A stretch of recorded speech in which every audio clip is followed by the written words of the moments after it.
Good morning, everybody. Welcome to this next ELPAT podcast. I'm delighted to welcome Inês Mega. I will have pronounced that very badly, I'm sure.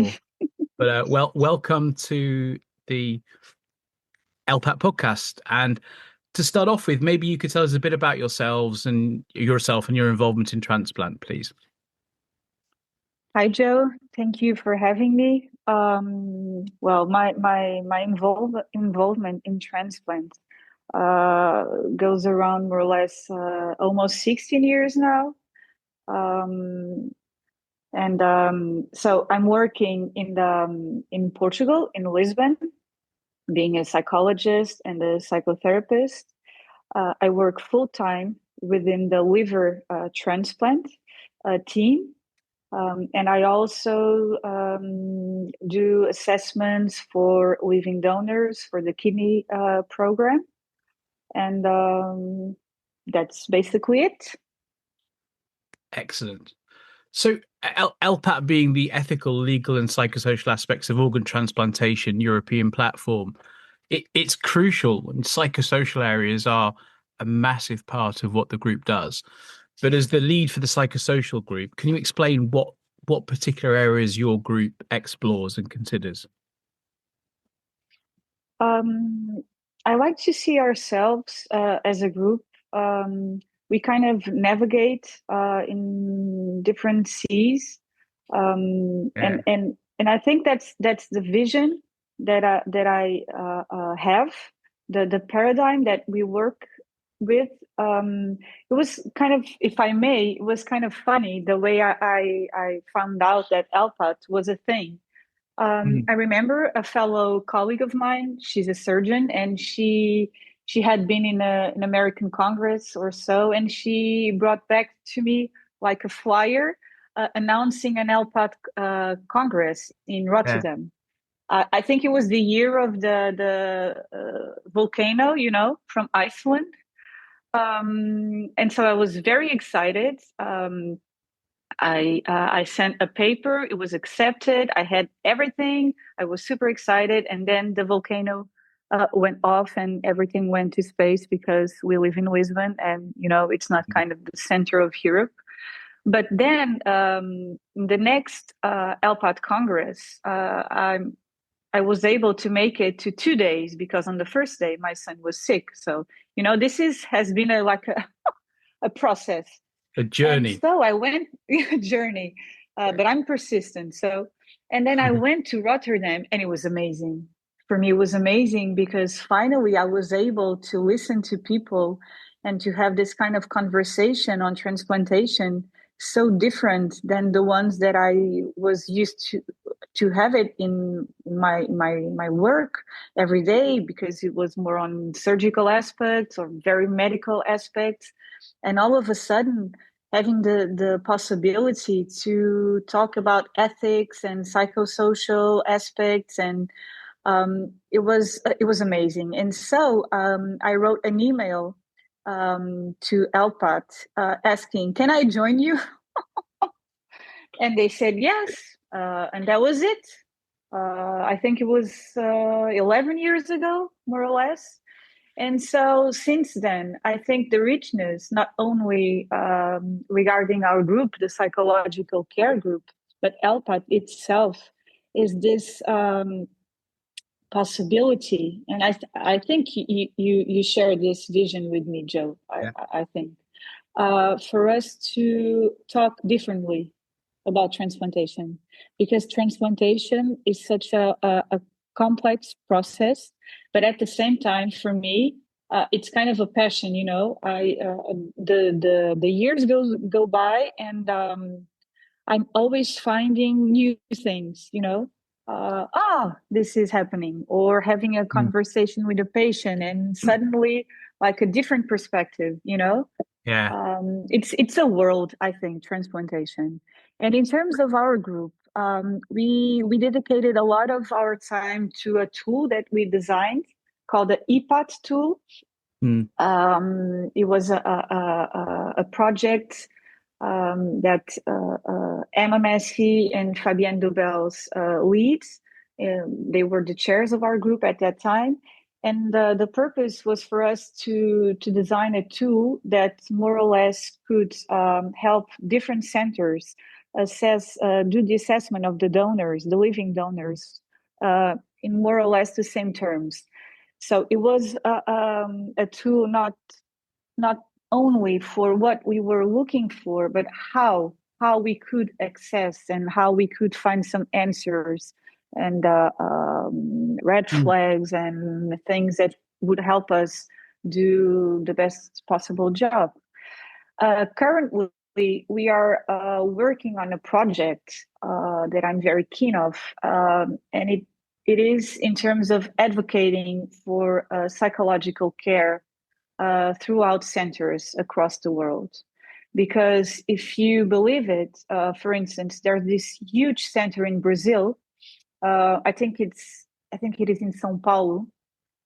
I don't know. They Yeah, do like 300 more. I don't know how many kidney transplants they do a year. Lots of well, it's a living big don. number, isn't it? Oh no, Yeah. it's a huge center in São Paulo, and they don't have psychological assessment or Mm. a post care. So it's quite amazing, right?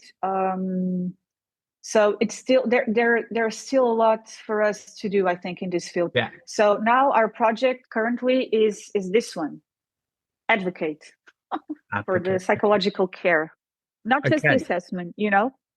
Yeah. So, just to clarify for listeners, that was the 2010 eruption in Iceland, not the 1971 one. Is that right? Correct. Okay. I'm not going to get in too much trouble then. So I'm now I'm in trouble. But the projects sound fascinating. But one of your points, I think, is that I think it's really good that ESOT have made psychosocial aspects so important because throughout the globe, it maybe hasn't had the feature in transplant medicine or in medicine at all that it should do.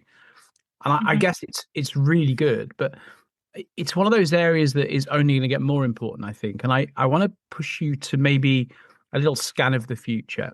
So, as you know, in the new world of artificial intelligence, big data, xenotransplantation, and machine perfusion, all these things are hot topics coming in, but all of them have got big psychosocial aspects. So I wonder what you think, what would your group be doing in 5 years and 10 years, do you think, if you could look into the crystal ball? Oh, I think that's a $1 million question because, Yeah. to be honest, in 5 years, I don't know how the field is going, because there's so many things happening so fast. Now we have robotic transplant surgery. Yeah. It's a thing now, and with the perfusion machines, which is a good thing in terms of we have the ability to use more organs, more grafts. But for instance, even that issue in terms of ethics, if sometimes, like in a very ordinary way of speaking, when we talk about like this is an optimal graft or a less optimal graft. So if you, for instance, consider that a graft is less optimal, who should get that graft, or so there's, I think, along the way there's so many questions. And in terms of xenotransplants, I know it's not the same, but I always go back to a book I read many years ago from Kazuo Ishiguro. Yeah. It's called Never Let Me Go. I don't know if you are familiar with it. Very much. Um, Yeah. very much. So just for everyone to know a bit more. It was something about having clones, and those clones were organ donors, so they were more or less Oh, educated. now you've given the end away, right? And every time I hear about xenotransplant, I really go back to that book Yeah. because sometimes I think, would that become a reality, in maybe many, many years? It's kind of scary in a way. And Xeno, I mean, in terms of animal rights, does it violate best practice, for animal care and welfare? Um, what should we choose? The good of the I recipient, the guess, good of the society, you know? I sure. mean, I don't have the answers. I always, I mean, Um, yeah, it's an interesting point, but I kind of balance that in my head by thinking, whatever you think about animal rights, these are species that are mhm, bred often to provide meat. And I suspect the care of any xenotransplant animals will be better than those that are bred to produce meat. So I guess if your objection is based on the use of animals for human um, well-being, if you like, then that's a broader concern. But I guess for specifically for Xeno, the concerns are going to be lower than for the meat use for other animals. But that's my view. Other views are available as we understand in ELPAT and ethical discussions. So yeah, very interesting. But the psychological aspects of people receiving um, organs from animals and some of the stuff, there's been really good work done for different faith groups because obviously the animals currently being considered are pigs, and so for some groups that's an ostensible problem in terms mhm, of the use of pork products, although there are some very good papers from Jewish and Muslim ethicists that really explore whether that really is an issue or not. So I think it's mhm. it's coming, and these are really interesting things to explore. And then that's before you think about the psychology of the individual recipient, right, and their views. And in my world, what happens if a parent objects to an animal organ, but a child's only chance of survival might be that organ? Where does that go? So there's Mhm, lots of stuff to mhm. think about, I think. There are. And also in terms of, do you think it will end if Xeno is a reality? Let's Yeah. imagine this scenario. If Xeno is a reality, do you think it will end like human to human transplant? You know, are the human donors Yeah. going to end? I don't have that question. It's something that sometimes I think of. And if Yeah, not, no, and if I it, understand. I understand. And it's kind of balancing view. That on one level will be a good thing because it would mean that nobody's dying from lack of a transplant. So that has to be a very good benefit to society. But my other Mhm, slight concern is at the moment, how much investment would this take in all the countries in the world at different levels of organ availability from true. animals when that Hmm. happens? Will that be any Hmm. different from the current lack of availability of organs from deceased or living donors? And that varies by country hugely, doesn't it? So, yeah, investment in healthcare. And I guess maybe we're going to move on to something I really want to focus on, which I guess when you think about psychosocial aspects, we all immediately go for the psychosocial or the psychological bit rather. And I'm really interested in the social determinants of health here. And we're touching on it with xenotransplantation. Will organs be equally available to people who are affluent and less affluent, or they're more likely to be commodified and more available to people who are able to pay for them? And so Hmm. again, it's the social determinants of health in the transplant area. And that's already important, isn't it? So, that people who are poor do less well with the transplant, nothing to do with technicalities, but just the rest of their life. I think that's really important. So the social aspects, can we move on to that, Inez? What do you think? What are the biggest areas that you think might be important there? Hmm. Well, I mean, there are so many, and just to finish what we were talking, and also and to link with the social determinants. Imagine the scenario where xeno is possible, but still we have human donors as well. Hmm. So, how do we choose, right? This one gets a pig heart. This one gets a human heart, you know, even in those terms, who gets what, you know, and who are we to choose, like the allocation of resources.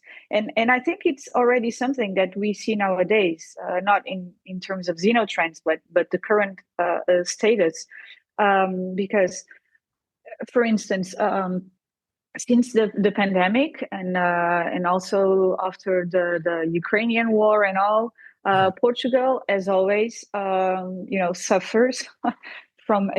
from economic crisis. And what I've been seeing, and now we have a huge, especially in the Lisbon area. a huge crisis in the housing.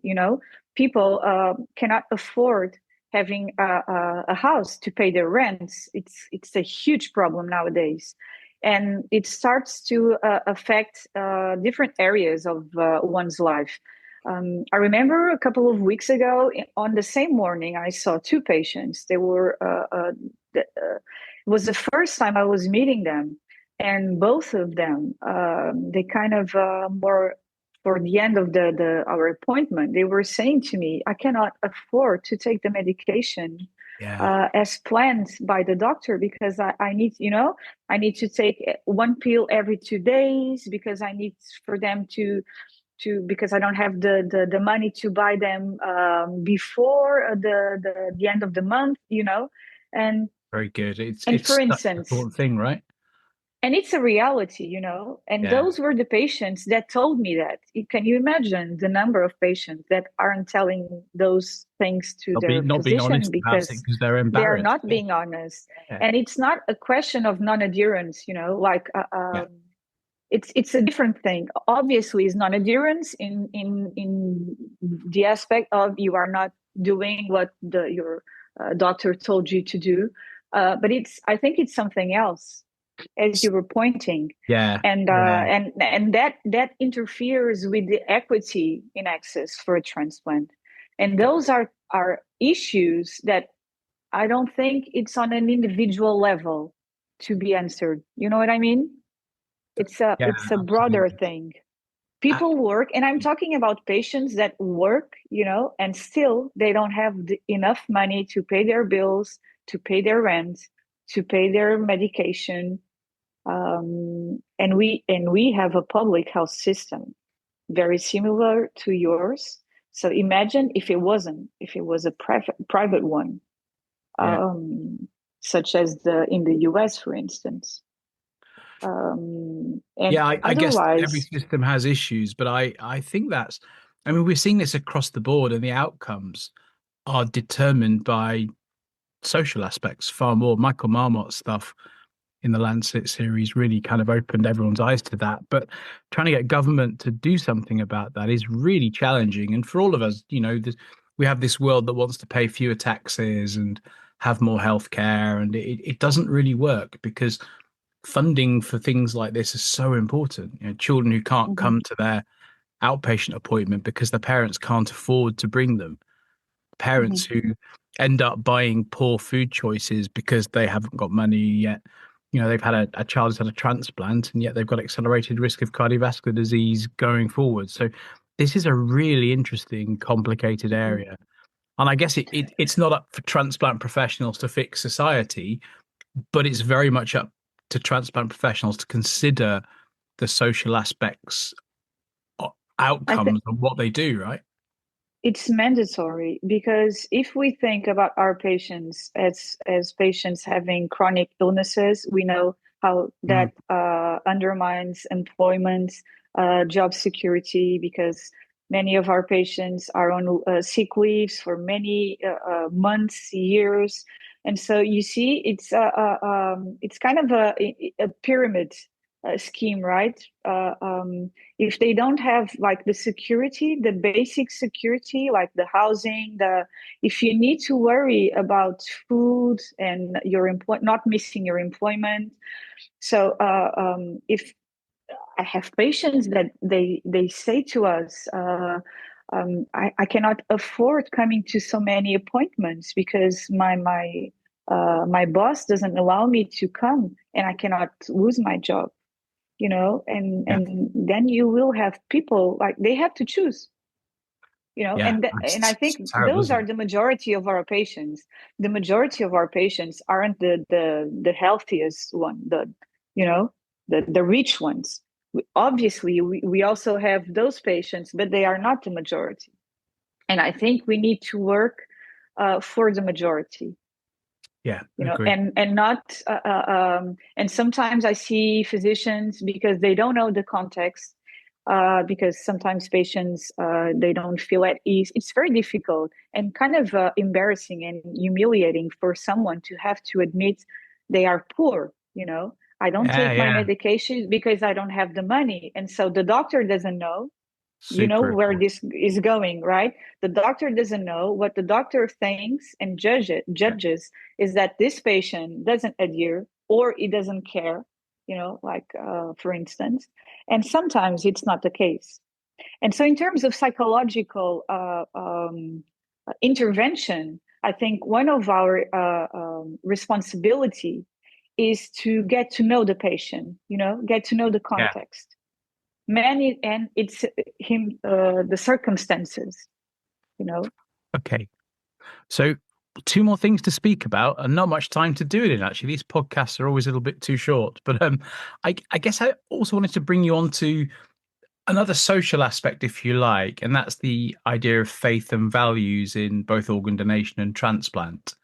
Um, and again, our societies are changing throughout Europe, immigration, different faith groups. Have you seen any impacts on that on your practice or on the work your group has done? To be honest, not that much. Okay. What we are watching now in Portugal, for instance, is we are having an increase in health tourism. People Right. coming, Yeah. because the by law we can, for instance, transplant someone if that person isn't a Portuguese citizen. But if Yes. it's in an emergency, we do the transplant. But no, to be honest, Not we much. still Okay. haven't, not much, Yeah, not much. we're seeing quite a bit, but it's generally again working with families with appropriate faith leaders, psychosocial support groups. So yeah, okay. Well, let's get to the last topic I want to just ask you about. And I think it's one that our groups hopefully will collaborate on going forward because I lead the pediatric group. And I think transition is an Hmm. increasingly important theme in transplant with reports of graft loss from the nephrologists due to multiple issues. And again, people use this term compliance, but there's a whole heap underpinning this from a bit of disengagement from young people or wanting to not be different from peers, suboptimal preparation by pediatric services for that transition to adult services in some contexts. And then, the very different, robust healthcare system in adult transplant environments, in adult medical environments. So I wonder what steps you've seen help in that area and what you've seen go right, what you've seen go wrong, and what research do you think we need to optimize that transition for the organ recipient? Oh, I think, as you were saying, transition is a an area of huge importance. What we see is that in reality, I don't think things are working that well in terms of transition.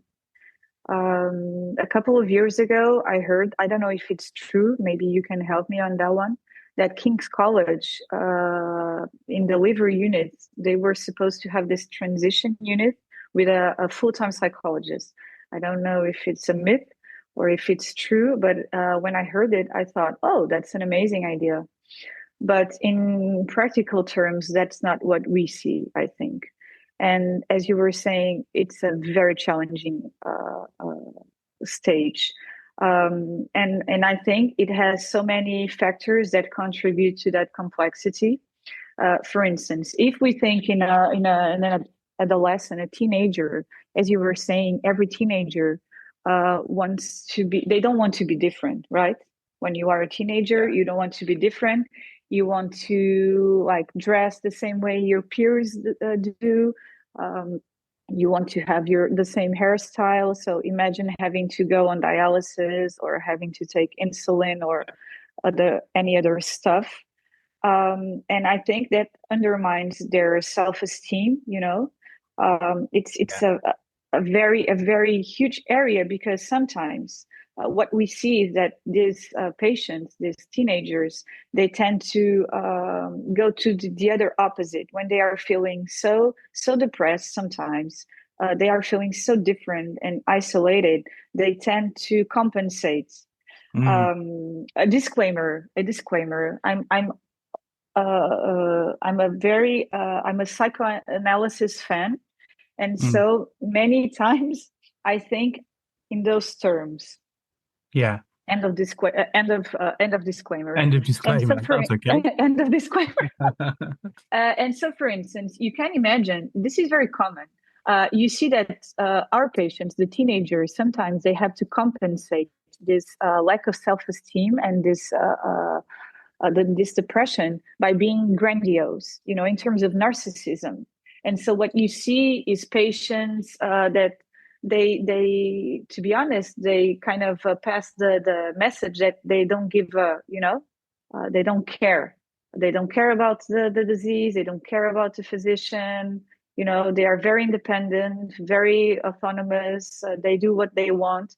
And this, well, I think this is not, it isn't true. So we need to go in depth and to consider what is going on, what is this patient telling us with this behavior, which is very they are self-harming themselves. And at the same time, and this is something that I think it's of a huge importance, we cannot forget that not only in transplantation, in medicine in general, when you have a patient, you have a doctor. So you have two persons, and you have a relationship. And both of them, they have their belief systems, they have their personality, they have their defense mechanisms. And sometimes what we see is physicians that they simply get so frustrated with these patients, and I get it that they are frustrated, that I think that in a way sometimes they give up. Oh, this guy is unbearable. Like when you have your appointment Mm. for next day and you see that patient Z is coming, and oh no, this guy again.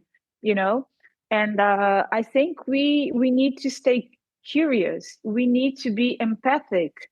Right. And I think this is the field for a psychotherapeutic setting, where Okay. I don't, to be honest with you, Joe, I don't think that sometimes this is a job for the nephrologist or the pathologist or the Mm. surgeon. This is a different thing. That's why I think working in a team, having this multidisciplinary approach is mandatory, because these questions are to be work in the psychotherapeutic setting, where we can have consistency, we can have regularity, stability, creating this safe place to understand the underlying issues that are Perfect. being at that stage. So it takes a Um, team. It takes a team approach to kind I of mean, optimize all the aspects. We'll probably need to come to a conclusion fairly. I mean, I'm much more of a Gestalt therapist than a psychoanalytic psychotherapist. Shall I stop now? I probably better stop now. But I think that makes a lot of sense. It's about trying to optimize all the services a young person needs, but particularly the psychosocial aspects of transition are where things can go wrong if they're not done well. So I think your point's really well made. And the people who do that are going to be the transplant team together with experts in that area. So very, very good point. I think there's a lot of work to be done, a lot of research into the and optimal modes of and we transition. can also, sorry to interrupt you, and That's all right. and I think one of the things that we transplant psychologists or transplant psychiatrists, I think we can also, and we should also work with the clinicians, because Yeah. sometimes it's very difficult. Yeah. That's what I'm always saying to my colleagues. This is what I do. This is my work, like I communicate, I talk. I don't have to perform a surgery. I don't have to be concerned with immunosuppression or so. I think this is also one of our field of work, to work with our colleagues, with our clinicians, Excellent. because this is so complex. I just wanted to share, if I may, a little story that happened this week. And I think it kind of illustrates the complexity. I saw this young woman. She's a 30-year-old woman. She got a kidney and a pancreas this year, and she was on dialysis for 2 years. and she was from another country, a country with whom Portugal has this agreement, health Yeah. agreement. So she had to leave her country, her family, her job, everything. The transplant went really well. When I saw her, she looks really healthy, but she was so sad, Mm. and she was so sad, and that's why she came to me. The referral was because she was feeling very sad, and she didn't know how to cope. She was saying to me this week, I don't know how to cope, because now I have this future, this project this time that I didn't know I was able to have, and I feel guilty because I was supposed to be happy and I'm not,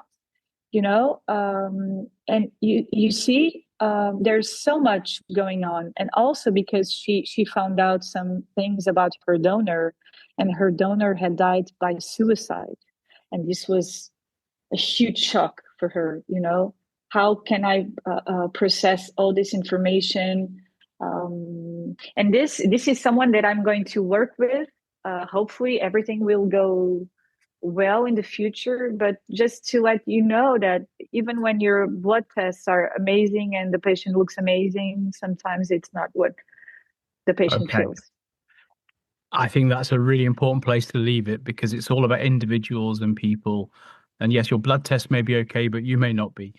Inês, thank you so much. That's been really, really interesting. Thank So you. yeah, great. So for everyone else, there's another episode of the ELPAT podcast. This was on psychosocial aspects of transplant, and we'll see you next time. Thanks again. Bye.